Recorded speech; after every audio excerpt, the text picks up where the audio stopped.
Next short story എന്ന് പറയുന്നത് you are under surveillance by Chandrika Balan. അപ്പോൾ ഈ ചന്ദ്രിക ബാലൻ എന്നുള്ള റൈറ്ററിനെ കുറിച്ച് നമുക്ക് ആദ്യമേ നോക്കാം. ചന്ദ്രിക ബാലൻ എന്ന് പറയുന്നത് ഒരു മലയാളി റൈറ്ററാണ് കേട്ടോ. നമ്മുടെ ഞണ്ടുകളുടെ നാട്ടിലൊരു ഇടവേള എന്നുള്ള സിനിമയില്ലേ, നമ്മുടെ നിവിൻ പോളിയും ഐശ്വര്യ ലക്ഷ്മിയൊക്കെ അഭിനയിച്ച, അപ്പം ആ ഒരു സിനിമയിൽ ആ ഒരു വർക്ക് ഉണ്ടല്ലോ, ആ ഒരു സിനിമ അത് ഇവരുടെ കളക്ഷനിൽ നിന്ന് എടുത്തിട്ടുള്ളതാട്ടോ. അപ്പൊ ഈ ചന്ദ്രിക ബാലൻ ഒരു ബൈലിംഗ്വൽ റൈറ്ററാണ്. ബൈലിംഗ്വൽ എന്ന് വെച്ചാൽ 2 ലാംഗ്വേജസിൽ എഴുതുന്ന റൈറ്ററാണ്. അവരുടെ ട്രാൻസ്ലേറ്ററാണ്. പിന്നെ കേരളത്തിലെ ലൈഫിനെ കുറിച്ചും അതിന്റെ കേരളത്തിൽ സംഭവിക്കുന്ന കേരളത്തിന് ഈ സോഷ്യൽ ക്രിറ്റിസിസം, അതായത് നമ്മുടെ സൊസൈറ്റിയിലുള്ള എന്തെങ്കിലുമൊക്കെ പ്രശ്നങ്ങളുണ്ടെങ്കിൽ അതിനെതിരെ ഒരു ക്രിറ്റിസിസമായിട്ട് എഴുതുന്നതൊക്കെയാണ് ഇവരുടെ ഒരു സ്റ്റൈല്. പിന്നെ ഒരുപാട് ഷോർട്ട് സ്റ്റോറീസ് ഒക്കെ എഴുതിയിട്ടുണ്ട് അവര്. കേരള സാഹിത്യ അക്കാദമി അവാർഡൊക്കെ കിട്ടിയിട്ടുണ്ട്. ഞണ്ടുകളുടെ നാട്ടിലെ ഇടവേള ഇവരുടെ ഒരു ഷോർട്ട് സ്റ്റോറിയിൽ എടുത്തിട്ടുള്ളതാണ് കേട്ടോ. അത് ജസ്റ്റ് നീ അറിഞ്ഞിരിക്കാൻ പറഞ്ഞതേ ഉള്ളൂ. അപ്പൊ യു ആർ അണ്ടർ സർവൈലൻസ് എന്ന് വെച്ചാൽ നിങ്ങൾ നിരീക്ഷണത്തിലാണ്, അല്ലെങ്കിൽ നീ നിരീക്ഷണത്തിലാണ് എന്നുള്ള ആ ഒരു പിന്നെ ഷോർട്ട് സ്റ്റോറി പിന്നെ ഒരു കളക്ഷനിൽ നിന്ന് എടുത്തിട്ടുള്ളതാണ്. അതെന്താന്ന് വെച്ച് കഴിഞ്ഞാൽ അതൊരു ഇതാണ് സംഭവം, നമ്മുടെ ഷോർട്ട് സ്റ്റോറി. പിന്നെ അത് ഒരു ടിപ്പിക്കൽ ഫാമിലിയെ കുറിച്ച് പറഞ്ഞേക്കുവാണ്. ആ ഫാമിലിയെ ഇതുപോലെ വേസ്റ്റ് ഡംപിങ് ഉണ്ടല്ലോ, അല്ലെങ്കിൽ ഗാർബേജ് ഡംപിങ്, ഒരു ഫാമിലിയുടെ തൊട്ട് ഫ്രണ്ടില്, ഗേറ്റിന്റെ ഫ്രണ്ടിലായിട്ട് ആരോ ഒരാള് വേസ്റ്റ് അങ്ങ് ഡംപ് ചെയ്തുകൊണ്ടിരിക്കുക, കോൺസിക്യൂട്ടീവായിട്ട് കണ്ടിന്യൂസ് ആയിട്ട് ഇവരെ വേസ്റ്റ് ഡംപ് ചെയ്തുകൊണ്ടിരിക്കുക. അപ്പം അതിനകത്ത് നമ്മുടെ ഷോർട്ട് സ്റ്റോറി ഇതാണ് അതിനകത്ത് പ്രശ്നം. നമ്മുടെ കേരളത്തിലുള്ള പ്രശ്നമാണ് എന്തെന്ന് പറയുന്നത് ഗാർബേജ് ഡംപിങ് അല്ലേ. അപ്പൊ ആ ഒരു പ്രശ്നത്തിനെ ക്രിട്ടിസൈസ് ചെയ്തുകൊണ്ടാണ് ചന്ദ്രിക ബാലൻ ഈ ഒരു ഷോർട്ട് സ്റ്റോറി എഴുതിയത്. ഇതൊരു ഇച്ചിരി ഫണ്ണി സ്റ്റോറിയാണ് കേട്ടോ. നമ്മുടെ പ്രോട്ടഗോണിസ്റ്റിന്റെ പേരെന്ന് പറയുന്നത് ജോൺ കുരുവിളയാണ്. അപ്പൊ ഇയാളുടെ വീടിന്റെ ഫ്രണ്ടിലാണ് എന്ത് സംഭവിച്ചത്, നമ്മുടെ ജോൺ കുര്യൻ എന്നാണ് നമ്മുടെ പ്രോട്ടഗോണിസ്റ്റിന്റെ പേര്. ഈ ടെക്സ്റ്റ് ബുക്കിനകത്ത് തിരിച്ചും മറിച്ചുമൊക്കെയാണ് ഈ ഒരു പേരിട്ടേക്കുന്നത്, അതുകൊണ്ട് തിരിഞ്ഞു പോകരുത്. ജോൺ കുര്യൻ എന്ന് പറയുന്നതാണ് നമ്മുടെ പ്രോട്ടഗോണിസ്റ്റ്, അത് മറന്നു പോകരുത്. പിന്നെ ജോൺ കുര്യന്റെ വീട്ടിന്റെ ഫ്രണ്ടിലാണ് ഈ ഒരു കലാപരിപാടി നടക്കുന്നത്, അതായത് ഗാർബേജ് ഡംപിങ്ങും പ്രശ്നങ്ങളും എല്ലാം നടക്കുന്നത്. അങ്ങനെ നമുക്ക് സ്റ്റാർട്ട് ചെയ്യാം ഷോർട്ട് സ്റ്റോറി. അപ്പൊ എന്താന്ന് വെച്ച് കഴിഞ്ഞാൽ നമ്മുടെ സ്റ്റോറിയുടെ തുടക്കത്തിൽ ജോൺ കുര്യൻ, അതായത് നമ്മുടെ പ്രോട്ടഗോണിസ്റ്റ് എന്തൊട്ടിക്കുവാണ്, നമ്മുടെ വീടിന്റെ മതിലയിൽ അല്ലെങ്കിൽ വീടിന്റെ ഫ്രണ്ടിലുള്ള ഇലക്ട്രിക് പോസ്റ്റിന്റെ അവിടെ ഒരു പരസ്യം പോലെ ഒരു സംഭവം ഒട്ടിക്കുക, ഒരു നോട്ടീസ് ഒട്ടിക്കുവാണ്. ആ നോട്ടീസിനകത്ത് എന്താ എഴുതിയേക്കുന്നതെന്ന് വെച്ച് കഴിഞ്ഞാൽ ഇവിടെ ഗാർബേജ് ഇടുന്നത് കുറ്റകരമാണ്, നിങ്ങൾ ക്യാമറ നിരീക്ഷണത്തിലാണ്, U are under surveillance of hidden camera. ഇവിടെ ഒരു ഹിഡൻ ക്യാമറ വെച്ചിട്ടുണ്ട്, ഗാർബേജ് ഇടുന്നത് ഇവിടെ കുറ്റകരമാണെന്നും പറഞ്ഞ് ഇയാൾ തന്നെ കമ്പ്യൂട്ടറിൽ ലാമിനേറ്റ് ചെയ്ത ഒരു നോട്ടീസ് അങ്ങോട്ട് ഇലക്ട്രിക് പോസ്റ്റിന്റെ ഫ്രണ്ടിൽ, ഇയാളുടെ വീടിന്റെ ഫ്രണ്ടിലാണ് ഇലക്ട്രിക് പോസ്റ്റ്, അവിടെയാണ് ഗാർബേജ് ഡംപ് ചെയ്യുന്നത്, അവിടെ കൊണ്ടങ്ങ് ഒട്ടിച്ചു വെച്ചു. ജോൺ കുര്യന്റെ ഭാര്യയാണ് തെയ്യാമ്മ. പേരുകളൊന്നും മറന്നു പോകരുത്, മാറിപ്പോവുകയും ചെയ്യരുത് കേട്ടോ. ടെക്സ്റ്റ് ബുക്കിനകത്ത് കഥയ്ക്കകത്ത് കറക്റ്റ് പേരും ടെക്സ്റ്റ് ബുക്കിലെ എക്സസൈസിലും ഇൻട്രൊഡക്ഷൻ പേജ് ഉണ്ടല്ലോ, നമ്മുടെ റൈറ്ററിന്റെ ഇൻട്രൊഡക്ടറി പേജിനകത്തും തെറ്റിച്ചാണ് കൊടുത്തേക്കുന്നത് പേരുകളൊക്കെ. അതുകൊണ്ട് ടെക്സ്റ്റ് ബുക്കിലെ പേരുകൾ മാത്രം നോക്കിയാൽ മതി. ജോൺ കുര്യന്റെ വൈഫിന്റെ പേരാണ് തെയ്യാമ്മ. തെയ്യാമ്മ എന്ന് പറഞ്ഞൊരു സ്ത്രീ എന്ന് അവരൊരു പൊട്ടിപ്പെണ്ണുമ്പോൾ കേട്ടോ. അപ്പൊ അവരിത് അവരോടൊന്നും പറയാതെയാണ്, അതായത് ഇയാൾ ഈ ഒരു ഈ ഒരു പരസ്യം പോലെ ഈ സംഭവം ഒട്ടിക്കുന്നത്, ഈ ഒരു നോട്ടീസ് ഒട്ടിക്കുന്നത് തെയ്യാമ്മയ്ക്കും അറിയത്തില്ല, മോൾക്കും അറിയത്തില്ല. ഹിഡൻ ക്യാമറ ഉണ്ടെന്നും പറഞ്ഞ് ഒട്ടിക്കുക. അപ്പൊ ഇയാളാണ് ഒട്ടിച്ചതെന്നൊന്നും തെയ്യാമ്മ എടുത്ത് പറയത്തില്ല. ഇയാൾ പറയും പോലീസുകാർ വന്ന് ഇവിടെ ഒട്ടിച്ചത്. ആ പോലീസുകാരുടെ അടുത്ത് ഇയാൾ കംപ്ലൈന്റ് പറഞ്ഞപ്പോൾ പോലീസുകാർ ഇവിടെ വന്ന് ഒട്ടിച്ചതാണെന്നാണ് വൈഫിന്റെ അടുത്ത് പറഞ്ഞേക്കുന്നത്, തെയ്യാമ്മയുടെ അടുത്ത്. തെയ്യാമ്മ ഇതങ്ങ് മണ്ടിയായോണ്ട് വിശ്വസിച്ചു. പിന്നെ ഇയാളുടെ മോളാണ് സിനി. സിനി എന്ന് പറയുന്നത് വളരെയധികം ക്രൂക്കഡ് ആൻഡ് കണ്ണിങ് ആയിട്ടുള്ള ഒരു പെൺകുട്ടിയാണ് കേട്ടോ മോള്. അപ്പൊ അവർക്ക് മനസ്സിലായി എന്താണ് തന്നെയാണ് ഇത് ഒട്ടിച്ചത്, ഇവിടെ ഒരു ഹിഡൻ ക്യാമറയും ഇല്ലെന്ന്. തെയ്യാമ്മ പക്ഷെ പേടിച്ചു പോയോ, എന്നാലും ഇവിടെ പോലീസുകാർ വന്ന് ഒട്ടിച്ച് നന്നായി എന്നുള്ള രീതിയിൽ അവർ നിൽക്കുവാണ്, ഇവിടെ ഹിഡൻ ക്യാമറ ഉണ്ടല്ലോ എന്നുള്ള രീതിയിൽ. ഇനി ജോൺ കുര്യന്റെ ഫ്രണ്ടാണ് ബാബു കുരുവിള. ബാബു കുരുവിള എന്ന് പറയുന്ന ഒരു റൈറ്ററാണ്. അയാൾ ഒരുപാട് അവാർഡൊക്കെ ഇപ്പം മേടിച്ചുകൊണ്ടിരിക്കുകയാണ്. ഓക്കെ, ദെൻ അടുത്തത് പോലീസാണ് ഒട്ടിച്ചതെന്നാണ് ആര് പറഞ്ഞത്, ജോൺ കുര്യൻ ആരെടുത്ത് പറഞ്ഞത്, നമ്മുടെ തെയ്യാമ്മ എടുത്ത് പറഞ്ഞത്. ഇപ്പം ഇങ്ങനൊരു കാര്യം വെറുതെ ഞാൻ ഒട്ടിച്ചതാണെന്ന് തെയ്യാമ്മ എടുത്ത് പറഞ്ഞു കഴിഞ്ഞാൽ തെയ്യാമ്മ അത് ഓടി നടന്ന് ഗോസിപ്പുകാരെടുത്ത് പറയും, അവസാനം അവിടെ മൊത്തത്തിൽ സ്പ്രെഡ് ആവും, വീണ്ടും ഗാർബേജ് കൊണ്ട് തട്ടിയിടും. അപ്പൊ അതറിയാതിരിക്കാൻ വേണ്ടിയാണ് തെയ്യാമ്മയുടെ അടുത്ത് തന്നെ ആദ്യമേ കള്ളം പറഞ്ഞത്, എന്താണ് പോലീസ് കൊണ്ട് ഒട്ടിച്ചതാണെന്ന്. അപ്പൊ പിന്നെ ഓക്കെ, അതിനുശേഷം പറയുന്നതെന്ന് വെച്ച് കഴിഞ്ഞാൽ ഇവർക്കൊരു വേലക്കാരിയുണ്ട്, ജമീല എന്ന് പറയുന്നത്. ഈ ജമീലയെ നമ്മുടെ ജോൺ കുര്യൻ ഇടയ്ക്കിടയ്ക്ക് വായി നോക്കാറുണ്ട്. ജമീല എന്ന് പറയുന്ന അവരുടെ ഒരു ബോഡി, അവരുടെ ഫിസിക്കൽ ബോഡിയെ കുറിച്ച് 45 പേജ് നമ്പർ 45 3rd പാരഗ്രാഫിൽ പറയുന്നുണ്ട്. ജമീലയുടെ ബോഡി ഭയങ്കര പെയിൽ സ്കിന്നാണ്, അവർക്ക് നുണക്കുഴിയുണ്ട്, ഡിംപിൾഡ് ചീക്സ് ആണ്, തിക്ക് ലിപ്സ് ആണ്, ഫ്ലാറ്റ് ടീത്തും ആണ്. അവരുടെ ബോഡി ഭയങ്കര പ്ലംപിയാണ്, അവിടെ ഇവിടെയൊക്കെ ബൾജ് ചെയ്തിരിക്കും. തെയ്യാമ്മ പക്ഷെ ഭയങ്കര സ്ട്രിക്റ്റ് ആയിട്ട് ഇയാളെ വായി നോക്കാൻ സമ്മതിക്കത്തില്ല. ഇവരുണ്ടെങ്കിൽ തെയ്യാമ്മ ഇയാളെ ഒറ്റയ്ക്കാക്കിയിട്ട് പോകത്തില്ല. പിന്നെ ജമീലയുടെ പരിപാടി എന്താണെന്ന് വെച്ച് കഴിഞ്ഞാൽ എന്താണ് ജമീല തൂക്കുമ്പം ജമീലയുടെ ബട്ടോക്സ് ഒക്കെ ഇങ്ങനെ നീങ്ങുന്ന കാര്യമൊക്കെ ഇവിടെ ഇങ്ങനെ വിവരിച്ചിട്ടുണ്ട്. പിന്നെ ജമീലയുടെ പരിപാടി എന്താന്ന് വെച്ചാൽ അതായത് വീട്ടിലെ വേസ്റ്റും കരിയിലെയും എന്തുണ്ടെങ്കിലും അവർ റോഡിലോട്ട് അങ്ങ് തൂത്തിട്ട് കളയും. റോഡിലോട്ടും അല്ല റോഡിലോട്ട് തൂത്തങ്ങ് ഇട്ട് കളയും. റോഡിന്റെ ഫ്രണ്ടിലോട്ട് അങ്ങോട്ടും ഇങ്ങോട്ടും വാരി വെതറി അങ്ങ് ഇട്ട് കളയും. അതാണ് അവരുടെ പ്രശ്നം. പിന്നെ അടുത്ത ഏറ്റവും ഇമ്പോർട്ടന്റ് ആയിട്ടുള്ള ഇൻസിഡൻസ് മാത്രമേ ഞാൻ പറയുന്നുള്ളൂ കേട്ടോ. പിന്നെ അങ്ങനെ ജോൺ കുര്യൻ ഇത് ഒട്ടിച്ചു കഴിഞ്ഞു. അപ്പൊ ഇവര് ഇപ്പം എന്താണ് ഇത് ഒട്ടിക്കാനുള്ള കാര്യം എന്താണെന്ന് വെച്ച് കഴിഞ്ഞാൽ ഒരു ദിവസം രാവിലെ ജോൺ കുര്യൻ വന്ന് നോക്കിയപ്പോൾ ഉണ്ട് ഗേറ്റിന്റെ ഫ്രണ്ടിൽ തെയ്യാമ തൂത്തോണ്ടിരുന്നപ്പോൾ തെയ്യാമ ഒരു ദിവസം ഓടിക്കൊണ്ട് വരുന്നു. അയ്യോ താണ്ട് 2 ഗാർബേജ് വേസ്റ്റ് കാണ്ട് ഇവിടെ കൊണ്ടുവരാണ്ട് ഇട്ടേക്കുന്നെന്ന് പറഞ്ഞു. എല്ലാവരും വന്ന് നോക്കിയപ്പോൾ ഇവരിങ്ങനെ ആലോചിച്ചു. ഇന്നലെ രാത്രി 8 മണി വരെ ഇല്ലായിരുന്നു. സിനി പറഞ്ഞു ഞാൻ ട്യൂഷൻ കഴിഞ്ഞ് 8 മണിക്ക് വന്നിട്ടും രാത്രിയിലെങ്കിലും ഇതില്ലായിരുന്നു. അപ്പൊ രാവിലെ അല്ലെങ്കിൽ മിഡ് നൈറ്റിലെങ്ങാണ് ആരെങ്കിലും കൊണ്ടുവച്ചതായിരിക്കും എന്ന് പറഞ്ഞു. അങ്ങനെ ഈ ബാഗിന്റെ എണ്ണം എന്ത് ചെയ്യാൻ തുടങ്ങി. വീണ്ടും അടുത്ത ദിവസം ആയപ്പോഴും ബാഗിന്റെ എണ്ണം കൂടാൻ തുടങ്ങി.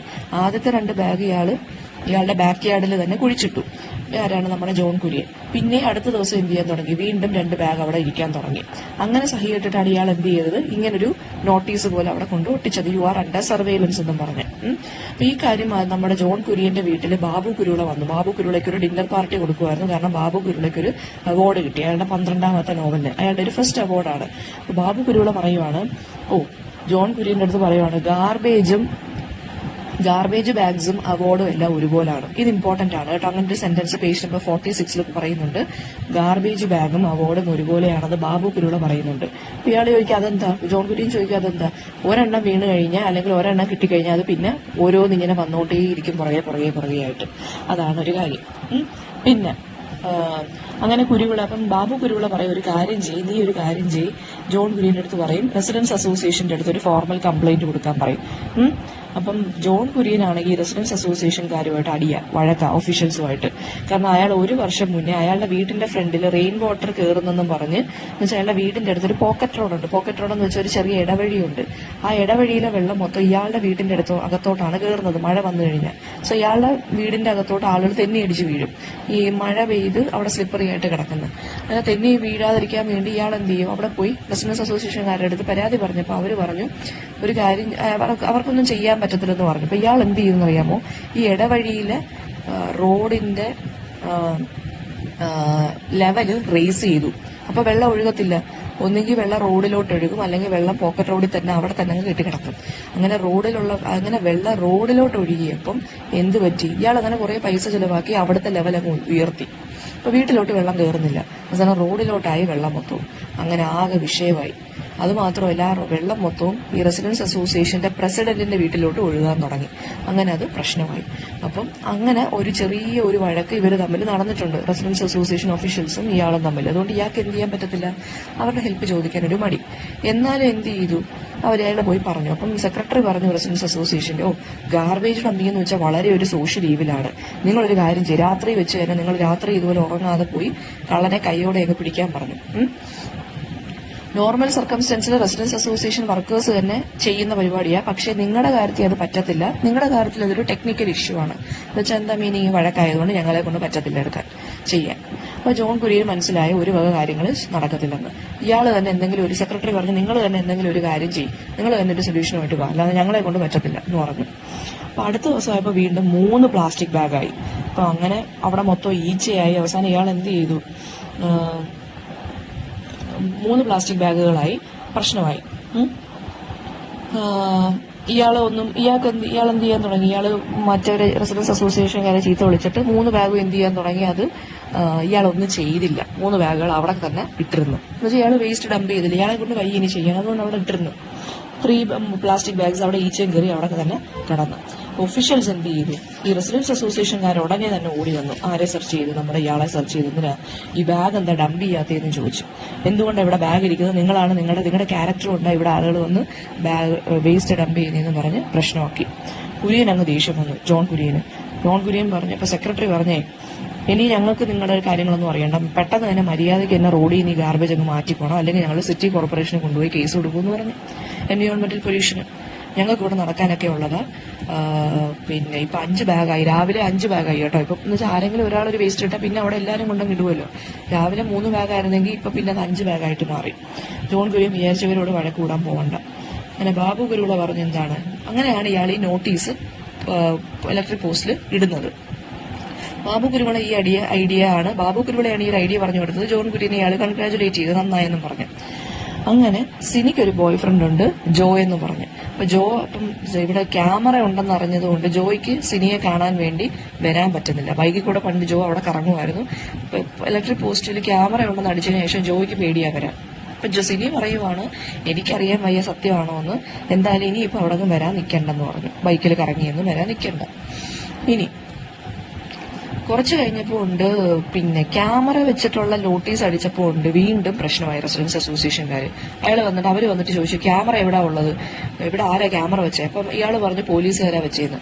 അപ്പം മറ്റവർക്ക് മനസ്സിലായി എന്താ ജോൺ കുര്യൻ എന്തോ ഒരു ട്രിക്ക് പഠിക്കുവാണ്, നമ്മളെ കളിയാക്കുക, നമ്മളെ ഫൂൾസ് ആക്കുക, നമുക്കിതൊരു കാര്യം ചെയ്യാം, പോലീസ് സ്റ്റേഷനിലും കോർപ്പറേഷൻ ഓഫീസിലും പോയി കംപ്ലൈന്റ് കൊടുക്കാൻ പോയി ആരാ റെസിഡൻസ് അസോസിയേഷൻകാർ, ഇവിടെ ഒളി ക്യാമറ വെച്ചിട്ടുണ്ടെന്ന് പറഞ്ഞു. അങ്ങനെ ആ ദിവസം ഒരു 11 മണിയായപ്പോൾ പോലീസുകാരൻ വന്നു, ഒരു ഇൻസ്പെക്ടർ വന്നു പോലീസ് സ്റ്റേഷനിൽ നിന്ന്. എന്നിട്ട് ജോൺ കുര്യൻ എന്ത് ചെയ്യുന്നു പറഞ്ഞ് വീട്ടിലോട്ട് കയറി വന്നു. നിങ്ങളാണോ ഈ പോസ്റ്റിൽ ഇത് ഒട്ടിച്ചതെന്ന് ചോദിച്ചു. ഇൻസ്പെക്ടറെ കണ്ടപ്പോഴത്തേക്ക് ഇങ്ങനെ എന്ത് ചെയ്തു, പേടിച്ചുപോയി. ഇൻസ്പെക്ടർ ആ ലാമിനേറ്റഡ് നോട്ടീസ് അവിടെ നിന്ന് വലിച്ചു കയറി എടുത്ത് എന്നിട്ട് എന്ത് ചെയ്തു, ജോൺ കുര്യന്റെ വീട്ടിലോട്ട് പോയിട്ട് പറഞ്ഞ് നിങ്ങളൊരു കാര്യം ചെയ്യ്, ഇതൊരു ഡെമോക്രാറ്റിക് കൺട്രിയാണ്. പോലീസുകാരെ പറഞ്ഞു ഇതൊരു ഡെമോക്രാറ്റിക് കൺട്രിയാണ്, ഇവിടെ ആർക്കും ആരെയും ഒന്നും ഒളിക്യാമറ വെച്ചൊന്നും സർവേലൻസ് ചെയ്യാൻ പറ്റത്തില്ല, നിങ്ങൾ പ്രൈവറ്റ് ഡിറ്റക്റ്റീവ് ഒന്നും അല്ലല്ലോ.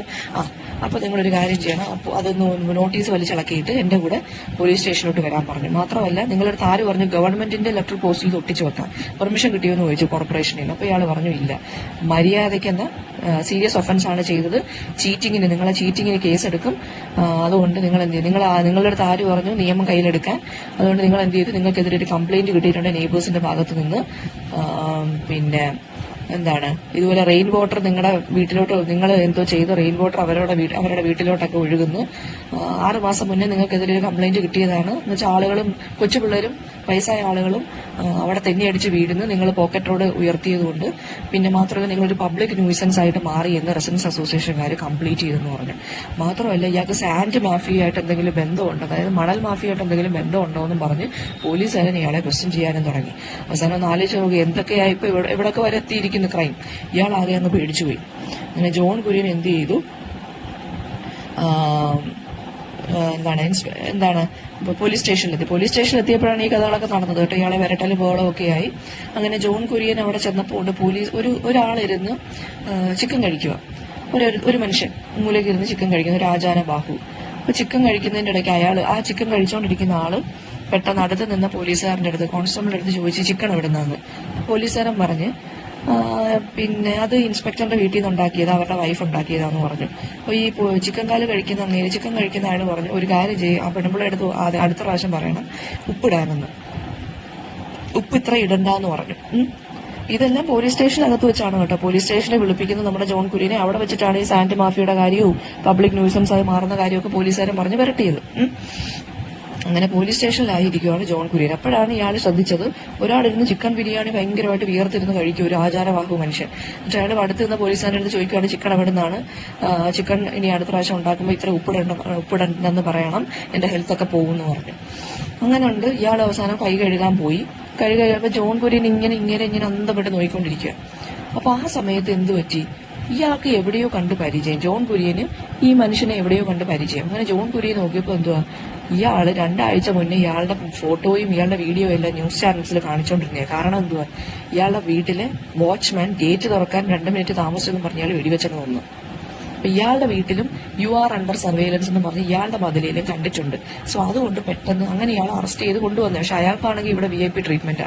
ജോൺ കുര്യനാണെങ്കിൽ ഇയാളെ ഇവിടെ പിടിച്ച് വരട്ടിയിടും, അതാണ് മറ്റേതാണെന്ന് പറഞ്ഞ് ജോൺ കുര്യനെ പേടിപ്പിച്ച് വെച്ചേക്കുക. മറ്റവരാണെങ്കിൽ ചിക്കൻ കാല് വലിച്ചു പറിച്ചുകൊണ്ടിരിക്കുന്നത്. അപ്പൊ ഇയാൾ ഇങ്ങനെ മനസ്സിലിങ്ങനെ ആലോചിച്ചു, ക്രിമിനൽ ഒരാളെ കൊന്നവന് ഇവിടെ ചിക്കൻ കാല്, നോട്ടീസ് കള്ള നോട്ടീസ് അടിച്ചതിന് എന്നെ ഇവിടെ പിടിച്ചു നിർത്തിയേക്കുക. അങ്ങനെ ആ സമയത്ത് ബാബു കുരുവിളയും ഇയാളുടെ ഫ്രണ്ടായ റൈറ്റർ ഫ്രണ്ട് തന്നെ ബാബു കുരുവിള ഒരു ലോയറിനെയും കൊണ്ട് വന്നു. അപ്പം പോലീസുകാരൻ പറഞ്ഞു ഇവിടെ ലോയറിനെ ഒന്നും കൊണ്ടുവരേണ്ട കാര്യമൊന്നുമില്ല, ഇയാളെ അറസ്റ്റ് ഒന്നും ചെയ്തില്ല ജോൺ കുര്യനെ, കുറച്ച് ഫോർമാലിറ്റീസ് കഴിഞ്ഞിട്ട് വിട്ടേക്കാന്ന് പറഞ്ഞു. ഈ ബാബു കുരുവിള ആളൊരു എന്തോ പറയുന്നൊരു ഹിപ്പോക്രൈറ്റ് ആണ് കേട്ടോ.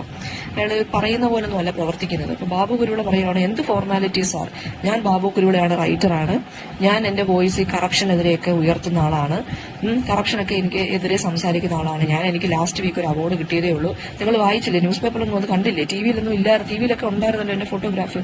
അപ്പം ഇൻസ്പെക്ടറൊക്കെ പേടിച്ചു പോയി. ഇൻസ്പെക്ടർ പറഞ്ഞു അയ്യോ ഇരിക്കും സാർ എന്നൊക്കെ പറഞ്ഞു ഇൻസ്പെക്ടർ.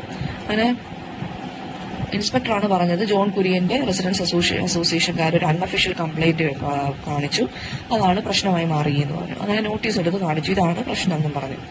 അപ്പം ഇയാൾ പറഞ്ഞു, ഇൻസ്പെക്ടർ പറഞ്ഞു നിങ്ങൾക്കറിയാലോ നിയമമൊക്കെ, ഒരു കാര്യം ചെയ്യും, നിങ്ങൾ ഇയാളെ കൊണ്ടുപോക്കോ എന്നുള്ള രീതിയിലൊക്കെ പറഞ്ഞു. അപ്പൊ ബാബുക്കിലൂടെ ചോദിച്ചു അതെന്താ ഒരാൾക്ക് വീട്ടിന്റെ ഫ്രണ്ടിൽ പരസ്യം പതിക്കരുതെന്ന് നമുക്ക് വീട്ടിന്റെ ഫ്രണ്ടിൽ എഴുതാമെങ്കിൽ ഇതുപോലൊരു കാര്യം നമുക്ക് എഴുതുന്നതിന്റെ കാര്യം, ഇതുപോലെ നമ്മൾ നോട്ടീസ് അടിക്കുന്നതിന് എന്താ പ്രശ്നമെന്ന്. സ്റ്റിക് നോ ബിൽസ് എന്ന് നമ്മൾ അതിൽ എഴുതി വെക്കും, അതിന് നമ്മൾ ആരുടെയും അനുവാദം ഒന്നും മേടിക്കാറില്ലല്ലോ, കൺസേൺ നിന്നും നമ്മൾ കോർപ്പറേഷന്റെ പെർമിഷൻ ഒന്നും മേടിക്കാറില്ല, പിന്നെ എന്തിനാ ഇതിനും പെർമിഷൻ എന്ന് ചോദിച്ച് ബാബു കുരുവിള തട്ടിക്കയറാൻ തുടങ്ങി. ജോൺ കുര്യൻ ഭയങ്കര പ്രൗഡായി, ഓക്കെ എന്തായാലും എനിക്ക് വേണ്ടി സംസാരിക്കുന്ന ഒരാളായല്ലോ. അപ്പൊ ഇൻസ്പെക്ടർ പറഞ്ഞു അത് പിന്നെ ഹിഡൻ ക്യാമറ ഉണ്ടെന്ന് പറഞ്ഞു കഴിഞ്ഞാൽ അതൊരു ചീറ്റിംഗ്. ഹിഡൻ ക്യാമറ ഇല്ലല്ലോ അവിടെ, ഹിഡൻ ക്യാമറ ഉണ്ടെന്ന് പറഞ്ഞല്ലേ അവിടെ വെച്ചേക്കുന്നത്, അതൊരു ചീറ്റിംഗ് ആണെന്ന് പറഞ്ഞു. അപ്പൊ ബാബു കുരുവിള പറഞ്ഞു നിങ്ങൾക്ക് ലോ ക്ലാസിനെയും മിഡിൽ ക്ലാസിനെതിരെയൊക്കെയല്ലേ ആക്ഷൻ എടുക്കാൻ പറ്റൂ, അതാണ് നിങ്ങൾ ബാക്കിയുള്ള അപ്പർ ക്ലാസ് പീപ്പിളിലെ റിച്ച് ആയിട്ടുള്ള ആളുകളെ ഒന്നും നിങ്ങൾ കേസ് എടുക്കത്തില്ല, അതുകൊണ്ട് നിങ്ങളൊരു ഇൻജസ്റ്റിസ് ആണ് ഇപ്പൊ ചെയ്തതെന്ന് പറഞ്ഞ് ബാബു കുരുവിള സംസാരിക്കും. ഇൻസ്പെക്ടർ പറയും പോകുന്നതൊക്കെ കൊള്ളാം, നിങ്ങൾ ആ നോട്ടീസ് ബോർഡ് അവിടെ നിന്ന് എടുത്ത് മാറ്റിയേക്കണം, ഇനി അത് ഒരിക്കലും മേലാ വെക്കരുതെന്ന് പറയും. അങ്ങനെ ഇരിക്കുന്ന സമയത്താണ് ഈ വക്കീലുണ്ടല്ലോ മറ്റേ ചിക്കൻ കാല് കടിച്ചു പറിച്ചുകൊണ്ടിരുന്ന ആളെ പെട്ടെന്ന് റെക്കഗ്നൈസ് ചെയ്തു. വക്കീൽ അങ്ങ് അന്തം വിട്ടുപോയി. വക്കീൽ അന്തം വിട്ട് കണ്ടപ്പോ ജോൺ കുര്യനും മനസ്സിലായി, ജോൺ കുര്യൻ നേരത്തെ തന്നെ മനസ്സിലാക്കി ഇയാൾ ഒരു ക്രിമിനലാണെന്ന്.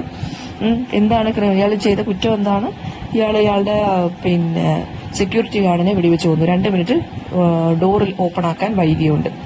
അങ്ങനെ അയാളുടെ വീടിന്റെ മതിലിലാണ് ഈ യു ആർ അണ്ടർ സർവൈലൻസ് എന്ന് കണ്ടിട്ടുള്ളത്. അപ്പൊ അതുകൊണ്ടാണ് ആ ഒരു ഓർമ്മയ്ക്കാണ് നമ്മുടെ ജോൺ കുര്യനും അതുപോലെ നോട്ടീസ് അടിച്ച് വെച്ചത്. അയാളുടെ വീടിന്റെ ഫ്രണ്ട്, ഈ റിച്ച് ആയിട്ടുള്ള അയാളുടെ വീടിന്റെ ഫ്രണ്ട് ഇയാൾക്ക് യു ആർ അണ്ടർ സർവൈലൻസ് എന്ന് വെക്കാമെങ്കിൽ എനിക്ക് എന്തുകൊണ്ട് വെച്ചുകൂടാ, ഇയാളിപ്പോ മനസ്സിലാലോചിക്കുക ഒരു ക്രിമിനലിന് എവിടെ നിന്ന് കിട്ടി sanction U are under surveillance എന്ന് വെക്കാൻ. എനിക്ക് അതായത് ഒരു സെക്യൂരിറ്റി ഗാർഡിനെ കൊന്നവനാ, അവനെ അറസ്റ്റ് ചെയ്തത് ഈ കൊന്നതിനുള്ള കുറ്റത്തിന്, എന്നെ അറസ്റ്റ് ചെയ്ത് യു ആർ അണ്ടർ സർവൈലൻസ് എന്ന് വെച്ചതിനുള്ള കുറ്റത്തിന്, എന്നിട്ട് അവനെന്താ VIP ട്രീറ്റ്മെന്റ് കിട്ടുന്നു. പെട്ടെന്ന് ഈ മനുഷ്യനെ, ഈ ക്രിമിനലിനെ കണ്ടപ്പം അതേവരെ പുലിയെ പോലെ നിന്ന് നമ്മുടെ ബാബു കുരുവിള ഉണ്ടല്ലോ റൈറ്റർ, ഓരോ പ്രസംഗിച്ചുകൊണ്ടിരുന്നതിലെ ഇൻജസ്റ്റിസ് ആണ് അതാണ് ഇതാണെന്ന്, പെട്ടെന്ന് ഈ കുരുവിളെ കണ്ടപ്പോഴത്തേക്കും ഈ ക്രിമിനലിനെ കണ്ടപ്പോൾ ബാബു കുരുവിളയുടെ ഫേസ് അങ്ങ് പട്ടിക്കുട്ടികളുടെ ഫേസ് പോലായി, ഭയങ്കര ലോയൽ ഫേസ് ആയിട്ട് മാറി പെട്ടെന്ന്. ഈ കുരുവിളെ കണ്ടപ്പോഴത്തേക്കും നമ്മുടെ ക്രിമിനല് തോളത്ത് തട്ടിയിട്ട് പറഞ്ഞു എന്താ കുരുവിള ഇവിടെ എന്ന് ചോദിച്ചു. അപ്പൊ പറഞ്ഞു നിങ്ങൾ ഇവിടെ എന്നെ വെൽക്കം ചെയ്യാൻ വന്നതാണോ എന്ന് ചോദിച്ചു കുരുവിളയുടെ അടുത്ത് തോളത്ത് തട്ടിയിട്ട്. അപ്പൊ കുരുവിള പറഞ്ഞു അയ്യോ നോ സർ, ഞാൻ വെറുതെ എന്റെ ഫ്രണ്ടിനെ ഇറക്കാൻ വന്നതാന്ന് പറഞ്ഞു. ഓ ഫ്രണ്ടാണോ, അത് ശരി, നിനക്ക് അവാർഡ് കിട്ടിയ പൈസയൊക്കെ നീ എന്ത് ചെയ്തു, അത് നീ കുടിച്ചു തീർത്തോ അതോ കണ്ട പെണ്ണുങ്ങളുടെ അടുത്ത് പോയി തീർത്തോ എന്ന് ചോദിക്കുന്നു. അപ്പം നിനക്ക് ഞാൻ വേറൊരു അവാർഡും കൂടി അറേഞ്ച് ചെയ്യുന്നുണ്ട് കേട്ടോ, ഞാൻ ഇവിടെ ഇരുന്നുകൊണ്ട് തന്നെ ജയിലിൽ കിടന്നുകൊണ്ട് തന്നെ ഞാൻ അവാർഡ് ഏർപ്പാടാക്കാവേ എന്ന് പറഞ്ഞിട്ട് അയാൾ അങ്ങ് നടന്നുപോയി. ഇത് കണ്ട് ലോയർ ഒന്നും മിണ്ടിയില്ല, കുരുവിളയൊന്നും മിണ്ടിയില്ല, ജോൺ കുര്യനൊന്നും മിണ്ടിയില്ല. 3 പേരും സൈലന്റ് ആയിട്ട് 3 പേരുടെ വഴിക്കങ്ങ് പോയി. അതിന്റെ മീനിങ് എന്താ, ഇയാൾക്ക് ഈ അവാർഡ് കിട്ടിയത് ഇവനെ പോലുള്ള ക്രിമിനൽസ് വഴി ഇൻഫ്ലുവൻസ് കൊണ്ടാണ്. എന്നിട്ട് അയാൾ പ്രവർത്തിക്കുന്നതെന്ന് പറയുന്നത് കൊണ്ട് ഞാൻ കറപ്ഷനെതിരെയാണ്, റിച്ച് പീപ്പിളിനെതിരെയാണ്, ഇൻജസ്റ്റിസിനെതിരെയാണ് എന്നൊക്കെയാണ് ഇൻസ്പെക്ടറിന്റെ അടുത്ത് പറഞ്ഞത്. ജോൺ കുര്യൻ വീട്ടിൽ വന്നു, തെയ്യാമ്മ ഓടി വന്ന് കെട്ടിപ്പിടിച്ച് കരഞ്ഞു, പോലീസുകാർ അടിച്ചോ എന്നൊക്കെ ചോദിച്ചു. അപ്പൊ ജോൺ കുര്യൻ പറഞ്ഞു ആ ജമീൽ എടുത്ത് പറ നീ ആ നോട്ടീസ് അങ്ങ് കത്തിച്ചു കളയാനെന്ന്. അപ്പൊ സിനി ഇതെല്ലാം കണ്ടുകൊണ്ടിരിക്കുക. അപ്പൊ സിനി ഓടിപ്പോയി ജോയുടെ അടുത്ത് പറയുവാണ് പോലീസുകാർ വന്നു, ജോ അച്ഛനെ പിടിച്ചുകൊണ്ട് പോയി, അങ്കിൾ കുരുവിളയാണ് അച്ഛനെ ബെയിലെടുത്തത്, ജാമ്യത്തിലെടുത്തത്, നമ്മളിപ്പോ സേഫായി, കാരണം എന്താ അവിടെ സർവൈലൻസ് ഒന്നും ഇല്ലായിരുന്നു, അച്ഛൻ വേറെ കള്ളം പറഞ്ഞതാണ് എന്ന് പറഞ്ഞു. അപ്പൊ ജോ പറയുവാണ് ആഹാ നമ്മളിപ്പോ സേഫ് ആയല്ലോ, നമുക്ക് ഇനിയിപ്പോ എല്ലാ ദിവസവും ഈവനിങ്ങിൽ കാണാം, ഞാൻ എന്റെ ഈവനിങ് റൗണ്ട്സ് യൂഷ്വൽ റൗണ്ട്സിന് വേണ്ടി എല്ലാ ദിവസവും ഈവനിങ് ഞാൻ വരാം, ഇനിയിപ്പോ ക്യാമറയൊന്നും ഇല്ലല്ലോ, നമുക്ക് പേടിക്കേണ്ട കാര്യമില്ല. അങ്ങനെ സിനി ജോയ്ക്ക് ഒരു ഉമ്മ ഫോണിൽ കൂടെ കൊടുത്തിട്ട് എന്തായി അച്ഛന്റെ കാര്യമെന്ന് അറിയാൻ വേണ്ടി ഒന്നും കൂടെ താഴോട്ട് പോവുകയാണ്. ഇതാണ് സ്റ്റോറി എന്ന് പറയുന്നത്. ഓക്കെ, ഇനി നമുക്ക് ആൻസേഴ്സ് ഡിസ്കസ് ചെയ്യാം. പിന്നെ ഫസ്റ്റ് ക്വസ്റ്റ്യൻ എന്താണ് 2 മാർക്കിന്റെ ഫസ്റ്റ് ക്വസ്റ്റ്യൻ എന്ന് പറയുന്നത് എന്ത് സോഷ്യൽ ഈവലിനെ കുറിച്ചാണ് പറഞ്ഞിരിക്കുന്നത്? ഏത് സോഷ്യൽ ഈവലിനെ കുറിച്ചാണ് പറഞ്ഞിരിക്കുന്നത്? വേസ്റ്റ് ഡിസ്പോസൽ അല്ലെങ്കിൽ ഗാർബേജ് ഡംപിംഗ്. പബ്ലിക് റോഡിലും ആളുകളുടെ മുമ്പിലും ഗാർബേജ് കൊണ്ട് ഡംപ് ചെയ്യുന്നു. അത് ആ ഒരു സോഷ്യൽ ഈവലിനെ കുറിച്ചാണ് ചന്ദ്രിക ബാലൻ ഇവിടെ പറഞ്ഞേക്കുന്നത്. അതാണ് സ്റ്റോറി. വൈകിട്ട members of the resident association കുര്യനെ ഹെൽപ്പ് ചെയ്യാൻ എന്തുകൊണ്ടാണ്? ബിക്കോസ് എന്തുകൊണ്ടാണ്? മറ്റേ റെയിൻ വാട്ടർ ഇയാൾ പോക്കറ്റ് റോഡ് കെട്ടി ഉയർത്തിയല്ലോ. അപ്പം ആ ഒരു പ്രശ്നത്തിന് ഇയാളോട് വഴക്കാണ് റെസിഡൻസ് അസോസിയേഷൻകാർ. അതുകൊണ്ട് അവർക്ക് അയാളെ ഹെൽപ്പ് ചെയ്യാൻ ഒരു താല്പര്യമില്ല. Why was Kurian force to remove all the garbage bags? Residents അസോസിയേഷൻകാർ ഹെൽപ്പ് ചെയ്യാത്തത് കൊണ്ട് ഇയാൾ എന്ത് ചെയ്തു? ഗാർബേജ് ബാഗ് സ്മെല്ലി ആയിരുന്നു. അതുകൊണ്ട് ഇയാൾ എന്ത് ചെയ്തു? ബാക്ക് യാർഡിൽ കൊണ്ടുപോയി കുഴിച്ചിട്ടു. പിന്നെ അത് മാത്രമല്ല, കോർപ്പറേഷനിൽ കൊണ്ടുപോയി എൻവയോൺമെന്റൽ പൊല്യൂഷന് കേസ് കൊടുക്കുമെന്ന് റെസിഡൻസ് അസോസിയേഷൻകാർ പേടിപ്പിച്ചു. അതുകൊണ്ടാണ് ഇയാൾ ബാഗെല്ലാം റിമൂവ് ചെയ്യേണ്ടി വന്നത്. ഇനി തെയ്യാമ എന്തുകൊണ്ടാണ് ഹസ്ബൻഡിനെ വിജിലന്റ് ആയിട്ട് വാച്ച് ചെയ്തുകൊണ്ടിരുന്നത്? കാരണം ജമീലെ ഇയാള് ഇടയ്ക്കിടയ്ക്ക് വായി നോക്കുമായിരുന്നു. ജമീല ഭയങ്കര സെക്ഷലി അട്രാക്റ്റീവ് ആയിട്ടുള്ളൊരു സ്ത്രീയാണ്.